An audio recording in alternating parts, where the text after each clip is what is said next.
இளைய நிலா பொழிகிறதே இதயம் வரை நனைகிறதே உலா போகும் மேகம் கலக்கானுமே നിലാക്കാനുമേ വാനവേ ഇളയ നില. അതുപോലെ ഒത്തിരി വിദേശ ഷോകൾ ചെയ്തിട്ടുണ്ട്. ഈ ഏതെങ്കിലും ഒരു ഭയങ്കര രസകരമായ ഒരു അനുഭവമുണ്ടോ വിദേശ ഷോകൾ ചെയ്തപ്പോഴും? രസകരം എല്ലാ വിദേശ ഷോകളും രസകരം തന്നെയാണ്.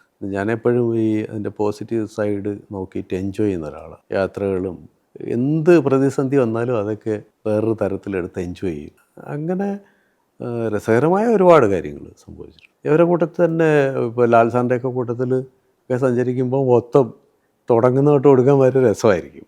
തമാശകളും ഒരുപാട് സംഭവങ്ങൾ അങ്ങനെ എടുത്തു പറയാനായിട്ടൊന്നുമില്ല. എല്ലാം ഇടയ്ക്ക് മഞ്ജു വാര്യരൊറ്റയ്ക്ക് ഒരു ഓസ്ട്രേലിയൻ ഷോ എന്തോ ഇല്ലായിരുന്നു കേട്ടോ? ആക്ച്വലി അത് ലാൽ സാറിനെ വെച്ചിട്ട് ആദ്യം പ്ലാൻ ചെയ്തതാണ്. പിന്നെ അത് ടെക്നിക്കലി വേറെ കുറേ പ്രശ്നങ്ങളുള്ളതുകൊണ്ട് പിന്നെ മാറിയത് ഇങ്ങനെ ആയതാണ്. അപ്പം മഞ്ജു ഒക്കെ ആയിട്ട് നല്ല അടുപ്പമാണ്. നല്ല ഷോ ആയിരുന്നു കേട്ടോ. ഓസ്ട്രേലിയൻ ഷോ അത് മറക്കാൻ പറ്റാത്ത ഷോയാണ് മഞ്ജു ആയിട്ട്. എല്ലാവരും ഭയങ്കര നല്ല വൈബുള്ള ആളുകളായിരുന്നു. ഭയങ്കര നമ്മൾ ഇപ്പോൾ ഒരാഴ്ച വീക്കെൻഡിലാണല്ലോ ഷോ. ശനി ഞായർ ഷോ കഴിഞ്ഞാൽ പിന്നെ അടുത്ത 5 ദിവസം ഷോ ഇല്ല. അപ്പോൾ നമ്മൾ ഇങ്ങനെ സ്ഥലങ്ങൾ കാണാൻ പോവുക അങ്ങനെയൊക്കെയുള്ള നല്ല അനുഭവങ്ങളാണ്. മഞ്ജുവിൻ്റെ ഇപ്പം ഞാൻ അടുത്ത് കഴിഞ്ഞ കുവൈറ്റിൽ മഞ്ജുവിൻ്റെ ഷോ ചെയ്തു. മഞ്ജു നല്ല നല്ല ആർട്ടിസ്റ്റാണ്. ഞാൻ മഞ്ജുവിൻ്റെ അടുത്ത് എപ്പോഴും പറയും ഡാൻസ് മഞ്ജു അസാധ്യ ഡാൻസറാ. ഇപ്പോഴത്തെ ഒരു ഇതെന്ന് പറഞ്ഞാൽ പെർഫോമൻസിനുള്ള സമയവും ഇല്ല അവർക്ക്. അതിൻ്റെ ആയിരിക്കും ഈ ഡാൻസൊക്കെ ചെയ്യണമെങ്കിൽ അത്രയും പ്രാക്ടീസും ഒക്കെ വേണമല്ലോ. അപ്പം അതിനുള്ള സമയമില്ലാത്തതുകൊണ്ടാണെന്ന് തോന്നുന്നു മഞ്ജു ഒന്നും അത് ചെയ്യാത്തത്. പിന്നെ പാട്ട് പാടാൻ കഴിവുള്ളവരൊക്കെ ഒരുപാട് പേര് ഇത്തരം ഷോസിൽ അപ്പിയർ ചെയ്യുന്നുണ്ട്. പിന്നെ സത്യത്തിൽ അവരെയൊക്കെ കണ്ടാൽ അവരുടെ ഒരു സ്പീച്ച് മാത്രം മതി. മഞ്ജുവൊക്കെ നന്നായിട്ട് സംസാരിക്കും. നല്ല വളരെ ഡൗൺ ടു എർത്ത് പേഴ്സണാലിറ്റിയാണ്. മഞ്ജുവൊക്കെ ഡൗൺ ടു എർത്ത് പേഴ്സണാലിറ്റിയാണ്. അതൊക്കെ നല്ല അനുഭവങ്ങളാണ് മഞ്ജുവിൻ്റെയൊക്കെ ഷോ ചെയ്യാൻ പറ്റുന്നത്. ചേട്ടാ, ഷാരൂഖ് ഖാൻ പങ്കെടുത്ത ഒരു വലിയ ഷോ കണ്ടക്ട് ചെയ്തിട്ടുണ്ട്. അത് ഒരു വലിയ ഒരു ഗ്രൂപ്പിൻ്റെ കൂടെ വേണ്ടിയായിരുന്നു. അപ്പോൾ അതിനെക്കുറിച്ചൊന്ന് പറയാമോ? അത് ഈ പറഞ്ഞ പോലെ ഈ ഷാരൂഖ് നമ്മൾ ഈ സ്ക്രീനിലൊക്കെ അല്ലേ അധികം കണ്ടിട്ടുള്ളൂ. റവീസിൻ്റെ കൊല്ലത്തുള്ള ഹോട്ടലിൻ്റെ ഉദ്ഘാടനമായിട്ട് ബന്ധപ്പെട്ടാണ് ഇവൻ്റ്. നമ്മളൊരാഴ്ച മുമ്പേ നമ്മൾ ആദ്യം സ്ഥലമൊക്കെ പോയി കണ്ട് രാജവേട്ടനാണ്. അപ്പം ഒരാഴ്ച മുമ്പേ നമ്മൾ പോവും. പിന്നെ ഈ ഷാരൂഖ് ഖാൻ ആയതുകൊണ്ട് ഇവരുടെ റിഹേഴ്സലൊക്കെ ഉണ്ട്. ബോളിവുഡിലൊരു നടൻ ഇവിടുത്തെ അതിനുശേഷമാണ് ഇവിടെ ബൗൺസേഴ്സൊക്കെ ആയത്. ഇത് കുറേ കാലം മുമ്പുള്ള സംഭവമാണ്. അപ്പം ഞാൻ നോക്കുമ്പോൾ ഒരു 10-18 പേര് ബോംബെന്ന് വന്നിരിക്കുക. ബോംബെന്നാ എല്ലാവർക്കും 6 അടി 6.5 അടി ബ്ലാക്ക് ഡ്രസ്സൊക്കെ ഇട്ടിട്ട് വന്നിരിക്കുക. റിഹേഴ്സലിന് വന്നതാണ്. അപ്പോൾ അതിനു മുമ്പ് തന്നെ അദ്ദേഹത്തിൻ്റെ മാനേജർ ഇവിടെ വന്ന് ട്രിവാൻഡ്രം എയർപോർട്ടിൽ നിന്ന് ഇതൊക്കെ എങ്ങനെ യാത്ര ചെയ്യുന്നു, എത്ര സമയത്തിൽ കൊല്ലത്തെത്തും, കൊല്ലത്ത് വന്നാൽ അവിടെ നിന്ന് എങ്ങനെയാണ് റവീസിൽ കൊണ്ടുപോകുന്നതെന്നൊക്കെ ഉള്ള റിഹേഴ്സൽ ഇതൊക്കെ ഉണ്ടായിരുന്നു. അത് രസമുള്ള ഷോ ആയിരുന്നു. ഭയങ്കര ഷോ ആയിരുന്നു കേട്ടോ. അത് പ്രിയൻ ചേട്ടനൊക്കെ ഉണ്ട്. ലാസ്റ്റ് മിനിറ്റിൽ ഇദ്ദേഹത്തിൻ്റെ ഒരു ഇൻ്റർവ്യൂ വേണം. അത് നേരത്തെ ഇദ്ദേഹത്തിൻ്റെ കോൺട്രാക്റ്റിൽ റവീസുമായിട്ടുള്ള കോൺട്രാക്റ്റിലില്ല. അപ്പോൾ ഇത് വേണമെങ്കിൽ വേറെ കോട്ടൊക്കെ വേണം. അപ്പോൾ വേറൊരു ബഡ്ജറ്റ് വരും. പിന്നെ അദ്ദേഹത്തിൻ്റെ മേക്കപ്പ് അവിടെ നിന്ന് വേറെ ഒരാൾ വരും ബോംബെയിൽ നിന്ന്. അപ്പോൾ അതൊക്കെ പിന്നെ അറേഞ്ച് ചെയ്തതാണ്. അത് നല്ലൊരു അനുഭവമായിരുന്നു. പിന്നെ അദ്ദേഹത്തിൻ്റെ കൂടെ ഒരു ദിവസം മൊത്തം സ്പെൻഡ് ചെയ്യാൻ പറ്റുന്നു. കൊല്ലത്ത് വലിയൊരു പബ്ലിക് ഇവൻറ്റ് സംഘടിപ്പിച്ചിട്ടാണ് ആശ്രമ മൈതാനത്ത് ഒരു വലിയ ഇവൻറ്റ് സംഘടിപ്പിച്ചിട്ട് ലാൽ സാറും ഇദ്ദേഹം കൂടെ അവിടെ വന്ന് ആളുകളെ അഭിസംബോധന ചെയ്തിട്ടാണ് ഇദ്ദേഹം റവീസിലോട്ട് വരുന്നത്. അല്ലെങ്കിൽ ആ ക്രൗഡ് നിയന്ത്രിക്കാൻ പറ്റില്ലല്ലോ. ഭയങ്കര പബ്ലിസിറ്റി ആയിരുന്നു. അപ്പോൾ അദ്ദേഹത്തിന് പിന്നെ അവിടെ നിന്ന് ബോട്ട് വഴിയാണ് അവിടെ എത്തിച്ചത്. റൂട്ടൊന്ന് മാറ്റി. കാര്യം ഭയങ്കര ജനമായിരുന്നു അവിടെ ഇദ്ദേഹം വരുന്നത് കാണാനായിട്ട്. രസമുള്ളൊരു സംഭവമായിരുന്നു. ചേട്ടാ, ഈ തിരക്കുള്ള ഈ യാത്രയിൽ കുടുംബത്തിൽ മോൻ പാടുമെന്ന് എനിക്കറിയാം. മോൻ്റെ റീൽസൊക്കെ ഞാനും കണ്ടിട്ടുണ്ട്. അപ്പോൾ ഈ ആ കുടുംബം എങ്ങനെ ഇതിനെ സപ്പോർട്ട് ചെയ്യുന്നു? സപ്പോർട്ടുണ്ടോ എന്ന് ചോദിച്ചാൽ ഈ നമ്മുടെ ഇതുമായിട്ട് ബന്ധപ്പെട്ട് അങ്ങനെ പക്ഷേ ബുദ്ധിമുട്ടുകളൊന്നുമില്ല. എല്ലാത്തിനും എൻ്റെ കൂടെ നിൽക്കാറുണ്ട്. മോള് ഒരു മോളും ഒരു മോനുമാണ് എനിക്ക്. രണ്ടുപേരെയും സംഗീതമൊക്കെ പഠിപ്പിച്ചിട്ടുണ്ട്. അവൻ നന്നായിട്ട് പാടും. നമ്മുടെ കുട്ടികളായതുകൊണ്ട് അവർക്ക് ഇപ്പോഴത്തെ മ്യൂസിക്കും പഴയ മ്യൂസിക്കിനോടും താല്പര്യമുണ്ട്. അപ്പോൾ അവൻ ബാബുരാജിൻ്റെയൊക്കെ പാട്ടുകൾ എല്ലാം കേൾക്കും മോൻ. പിന്നെ ഇത് പ്രൊഫഷനാക്കണോ എന്നൊക്കെ ഉള്ളത് അവരാണ് തീരുമാനിക്കുന്നത്. മോളിപ്പോൾ ഡിഗ്രി കഴിഞ്ഞു. അവൾ കമ്മ്യൂണിക്കേറ്റ് ഇംഗ്ലീഷ് ആയിരുന്നു. അതൊക്കെ ശ്രുതി എന്നല്ല, മോൻ്റെ പേര് ആദിത്യ അശോക്. അവൻ ഇപ്പോൾ ജേർണലിസം സെക്കൻഡ് ഇയറാണ്. മോള് കമ്മ്യൂണിക്കേറ്റ് ഇംഗ്ലീഷ് കഴിഞ്ഞു. ഇപ്പോൾ ഗ്രാഫിക് ഡിസൈനിങ്ങിൻ്റെ 2 കോഴ്സ് കഴിഞ്ഞ് നിൽക്കുകയാണ്. പാട്ട് രണ്ടുപേർക്കും പാട്ടുണ്ട്. പാട്ടാണ് വീട്ടിൽ. എൻ്റെ വൈഫ് ഭയങ്കര ഒരു സംഗീതത്തിൻ്റെ ഒരു ആരാധികയാണ്. അപ്പം ഞാൻ ഈ ലിസ്റ്റൊക്കെ ഉണ്ടാക്കുമ്പോഴത്തേക്ക് പാട്ടുകളുടെ പേര് പറഞ്ഞു കൊടുത്താൽ പടം ഇയറൊക്കെ അപ്പം തന്നെ എല്ലാം ഫീഡ് ചെയ്ത് വെച്ചിരിക്കുക. എന്നെക്കാട്ടിൽ ഭയങ്കര ഓർമ്മയാണ്. അപ്പോൾ സംഗീതത്തെ ഭയങ്കര ഇഷ്ടപ്പെടുന്നൊരു ഫാമിലിയാണ് എൻ്റേത്. അത് ഭയങ്കര സപ്പോർട്ടാണ് എല്ലാ കാര്യത്തിനും. പിന്നെ ബീന എന്നാണ് എൻ്റെ വൈഫിൻ്റെ പേര്, ബീന എസ്ദാസ്. എൻ്റെ കല്യാണം കഴിഞ്ഞിട്ട് ആദ്യം 2ാമത്തെ ദിവസം, അന്ന് ഈ ലാൻഡ് ഫോണുള്ള സമയമാണ്, ഒരു ഫോൺ വന്നിട്ട് അന്തം വിട്ടിട്ട് ഞാൻ വീട്ടിൽ ചെല്ലുമ്പോൾ ഭയങ്കര സന്തോഷമായിട്ട് നിൽക്കുക.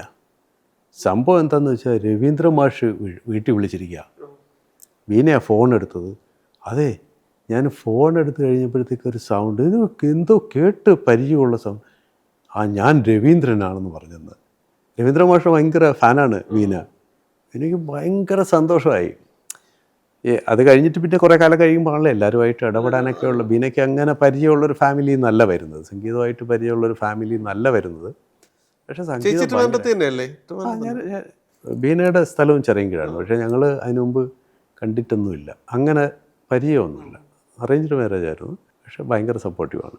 ചേച്ചിയുടെ ഇതൊക്കെ കാണാറുണ്ട്, ഫോട്ടോയിൽ കാണാം. ഫാമിലി ഭയങ്കര സപ്പോർട്ടീവാണ് ചേട്ടാ. അതുപോലെ SPBയുമായി ഭയങ്കര അടുപ്പമുണ്ട്, ഒരുപാട് ഷോകളും ചെയ്തിട്ടുണ്ട്. SPBയുടെ ആയിട്ടുള്ള അനുഭവങ്ങളും SPBയുടെ ഏതെങ്കിലും ഒരു പാട്ടിൻ്റെ 2 വരിയും നമുക്ക് വേണ്ടി ഒന്ന്. ബാലസാറുമായിട്ട് നല്ല അടുപ്പമാണ്. ബാലസാറിൻ്റെ കുറേ ഷോസ് ഞാൻ ഇന്ത്യയിലും ഇന്ത്യക്ക് പുറത്തുമൊക്കെ ചെയ്തിട്ടുണ്ട്. സാറിന് ഈ ശബരിമലയിൽ അയ്യപ്പൻ്റെ അവാർഡ് കിട്ടിയ സമയത്ത്, അപ്പോൾ അവിടെ പറഞ്ഞിട്ട് ഇങ്ങനെ അശോക് എന്ന് പറഞ്ഞിട്ടൊരാളുണ്ട്, അദ്ദേഹത്തിനെ കൂടെ വിളിക്കണമെന്ന് പറഞ്ഞിട്ട്.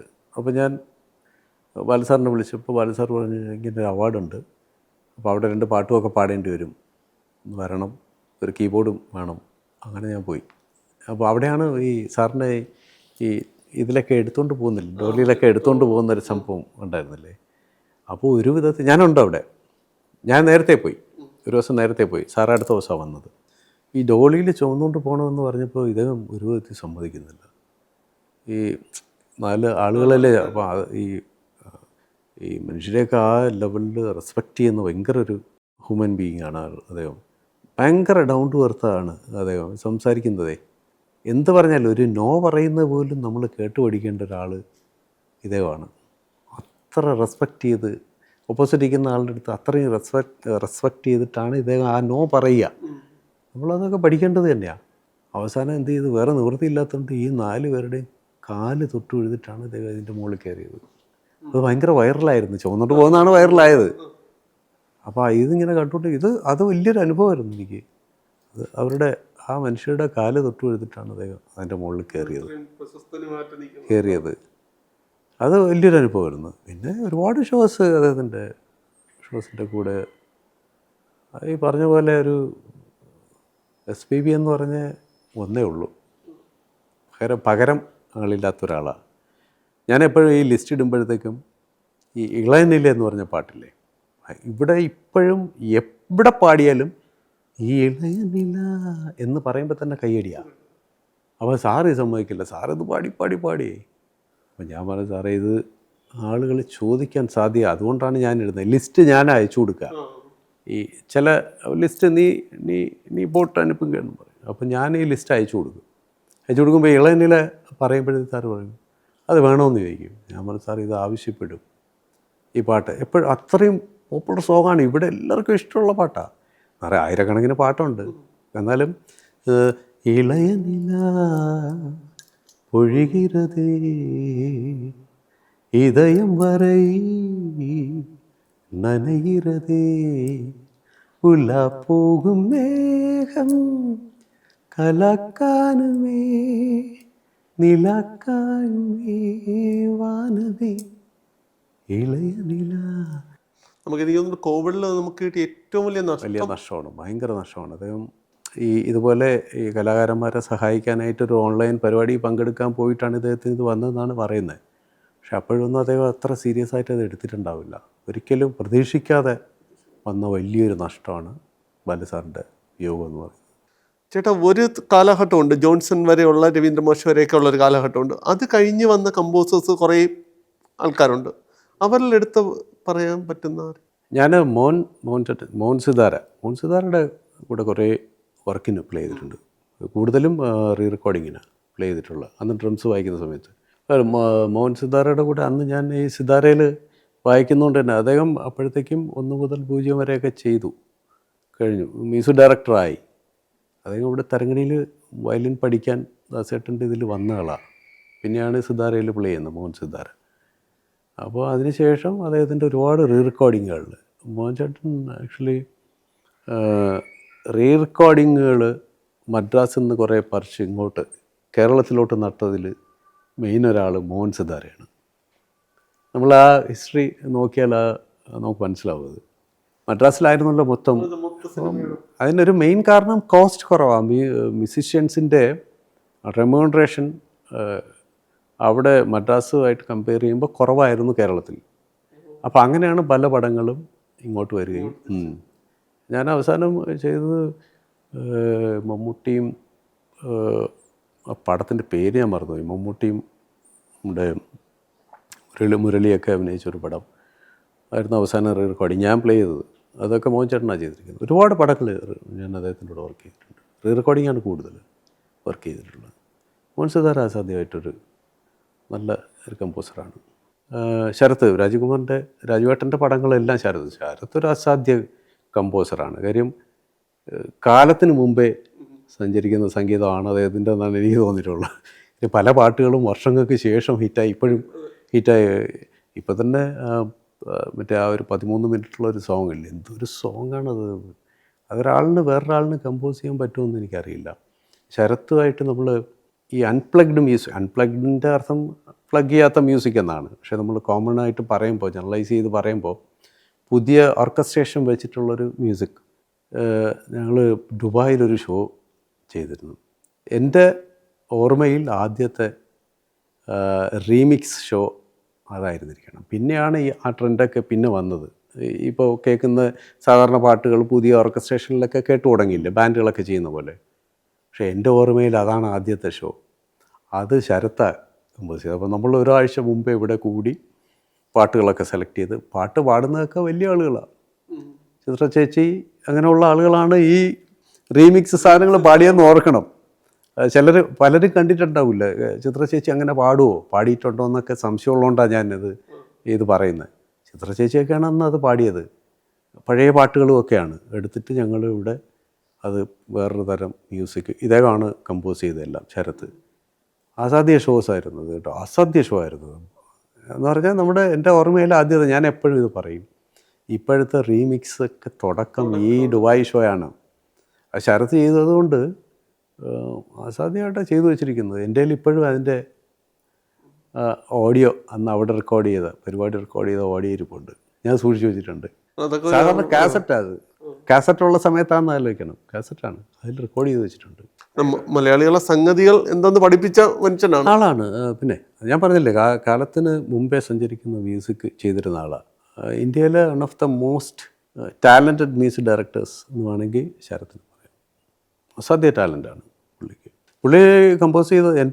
എൻ്റെ ഒരു ഹാർമോണിയം ഉണ്ട്, അതിലാണ് രാജീവേട്ടൻ്റെ 2 പടം കമ്പോസ് ചെയ്തിരിക്കുന്നത്. അപ്പോൾ ഞാനും ഉണ്ട്. അത് ഇവിടെ ഇരുന്ന് കമ്പോസ് ചെയ്ത്. രാജീവേട്ടനൊക്കെ ഇപ്പോഴും അങ്ങനെ ഒരു ഇതുണ്ട്. ഇപ്പോഴത്തെ ഒരു രീതി മാറിയല്ലോ. ഇപ്പം റജിയാണ് ഡയറക്ടറിന് സിറ്റുവേഷൻ പറഞ്ഞാൽ പിന്നെ ഡെമോ ചെയ്ത് അയക്കുകയാണ് ചെയ്യുന്നത്. രാജീവേട്ടനൊക്കെ പഴയ രീതി തന്നെ, രാജീവേട്ടൻ ഇരുന്ന് തന്നെ കമ്പോസ് ചെയ്യണം, കൂടെ ഇരുന്ന് തന്നെ. പുള്ളിക്ക് തൃപ്തിയാവുന്ന വരെ പുള്ളി അത് പറഞ്ഞുകൊണ്ടിരിക്കും. അപ്പോൾ അതിനൊക്കെ സമയക്കുറവ് ഇപ്പോൾ ശരത്തിനുമൊക്കെ ഉണ്ട്. അതുകൊണ്ടാണ് വേറെ പലരുമൊക്കെ അത് ചെയ്തിരുന്നത്. ശരത്ത് അസാധ്യ കമ്പോസറാണ്. ഒരു ഷോ നടത്തുമ്പോൾ അതിൻ്റെ പിന്നിൽ ഒരുപാട് പ്രവർത്തനങ്ങളുണ്ട്, ഒരുപാട് ബുദ്ധിമുട്ടുകളുണ്ട്. ഒരു ഷോ എത്രത്തോളം വിജയമാകുന്നു എന്നത് ഒരു ഷോ ഡയറക്ടറുടെ കൂടെ കഴിവാണ്. അങ്ങനെയുള്ള കുറേ കാര്യങ്ങളാണ് നമുക്ക് വേണ്ടി ഇത്രയും നേരം അശോകൻ ചേട്ടൻ നമുക്ക് പങ്കിട്ട് തന്നത്.